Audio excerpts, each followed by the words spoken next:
Ada extra RM1,500 setiap bulan untuk diinvestkan. Memang cantik betul lah. Dan soalan dia pun memang sangat-sangat bagus. Berapa persen kita nak allocate kepada bursa gold, kepada S&P 500 di Momo dan juga kepada Bitcoin. Jadi sebelum Daud nak jawab soalan ni, jangan lupa join dulu grup WhatsApp dan juga grup Telegram Daud dengan tekan saja link di bio. Di dalam grup tersebut kita akan bincangkan lebih mendalam tentang financial, tentang investment dan juga kita dapat networking dengan geng-geng yang serius untuk mencapai financial freedom. Jadi untuk jawab soalan ini, Daud akan sahajalah apa yang Daud akan buat secara simple, sebuah portfolio yang risikonya terkawal tapi potensi untung yang masih tinggi. Dan untuk itu, bursa gold Daud akan allocate 30% ataupun bersama dengan RM450. Jadi kita kena tahu yang mana gold ini dia stabil dan apabila market crash, kebiasaannya harga emas akan naik. Jadi dia protect lah portfolio kita daripada volatility yang melampau-lampau. So kalau korang belum lagi ada besar, korang boleh daftar besar guna kod VDAUSDK supaya korang mendapat free reward RM10. Next, S&P 500 pula Daud akan allocatekan sekitar 40% ataupun RM600. Ini adalah allocation yang paling besar dalam kita punya portfolio ni. Jadi S&P 500 ni bagus sebab dia melabur dalam banyak company-company yang besar dan juga dah established yang padu seperti Tesla, Apple, Google,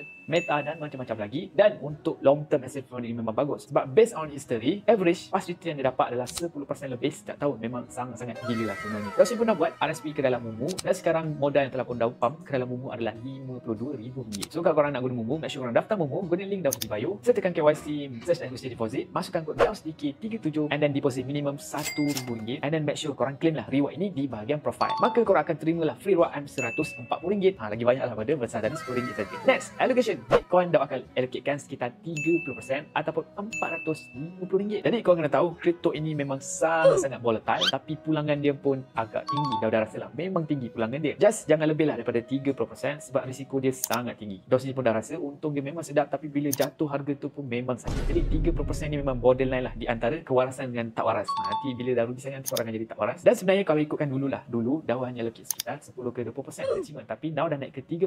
Sebab apa? Sebab negara US mereka dah menjadikan Bitcoin sebagai aset ataupun reserve negara. So itu menunjukkan betapa tingginya credibility, tingginya nilai Bitcoin. Dan orang sangat rugilah kalau kita tak take opportunity yang ada depan mata kita sekarang ni. Kita beli dulu sebelum kerajaan US beli. Dan kita tahu banyak negara lain suka ikut apa yang US buat dan mana tahu akan pump lah Bitcoin in future. Jadi semua ini memang spekulatif. Sebab itulah dah allocatekan 30%. Kalau jadi dapat reward yang sangat mantap. Kalau tak jadi rugi dia maybe tak berapa teruk sangat. Jadi portfolio ini adalah pecahan yang balance di antara safety iaitu gold, growth yang sederhana iaitu S&P 500 dengan high risk high reward kita iaitu Bitcoin. Yang penting korang kena invest lah mengikut risk tolerance korang masing-masing. Dan Daud nak ingatkan ini bukan financial advice. Make sure korang hanya invest duit yang korang sanggup loss saja dan korang faham apa yang korang invest. Itu saja daripada Daus. Kalau korang ada soalan, make sure korang tekan link di bio, pilih NJL dan tanyakan soalan korang tersebut di sana. Jadi kita jumpa lagi pada soalan yang seterusnya. Ciao.